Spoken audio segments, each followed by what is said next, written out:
পহেলগামের সন্ত্রাসী হামলার জের মুখোমুখি দাঁড় করালো। ভারত ও পাকিস্তানের মধ্যে যুদ্ধ পরিস্থিতি নাটকীয়ভাবে উত্তপ্ত হয়ে ওঠে। ভারত অপারেশন সিন্ধুর নামে একটি সামরিক অভিযান শুরু করে, যার মাধ্যমে পাকিস্তানের বিভিন্ন স্থানে ক্ষেপণাস্ত্র হামলা চালানো হয়। ভারতের দাবি, এই হামলাগুলি সন্ত্রাসী অবকাঠামোর লক্ষ্য করে করা হয়েছে। পাকিস্তান এই হামলাকে যুদ্ধের ঘোষণা হিসেবে বিবেচনা করে পাল্টা প্রতিক্রিয়া জানায়। ভারত শাসিত জম্মু ও কাশ্মীরের পহেলগাম এলাকায় এক সন্ত্রাসী হামলায় 28 জন নিহত হন, যার মধ্যে অধিকাংশই হিন্দু পর্যটক।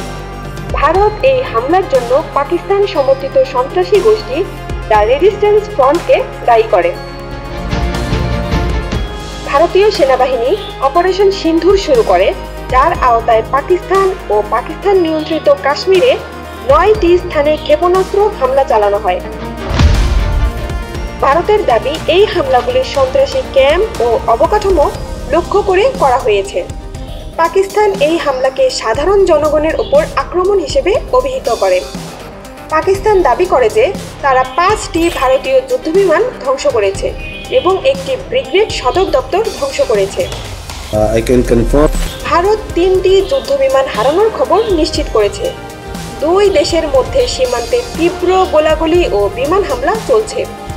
জাতিসংঘ নিরাপত্তা পরিষদ জরুরি বৈঠক ডেকে পরিস্থিতি নিয়ে আলোচনা শুরু করেছে। এই সংঘর্ষটি 2019 সালের বালাকোট হামলার পর সবচেয়ে বড় সামরিক উত্তেজনা হিসেবে বিবেচিত হচ্ছে। জাতিসংঘ নিরাপত্তা পরিষদ জরুরি বৈঠক ডেকে পরিস্থিতি নিয়ে আলোচনা শুরু করেছে। যুক্তরাষ্ট্র, যুক্তরাজ্য ও চীন উভয় পক্ষকে শান্ত থাকার আহ্বান জানিয়েছে। এই সংঘর্ষটি 2019 সালের বালাকোট হামলার পর সবচেয়ে বড় সামরিক উত্তেজনা হিসেবে বিবেচিত হচ্ছে। দুই দেশের মধ্যে পারমাণবিক অস্ত্রের উপস্থিতি এবং সীমান্তে চলমান সংঘর্ষের কারণে পরিস্থিতি যে কোনো সময় আরও জটিল হতে পারে। বিশ্ববাসী এই সংঘাতের পরিণতি নিয়ে গভীর উদ্বেগ প্রকাশ করছে।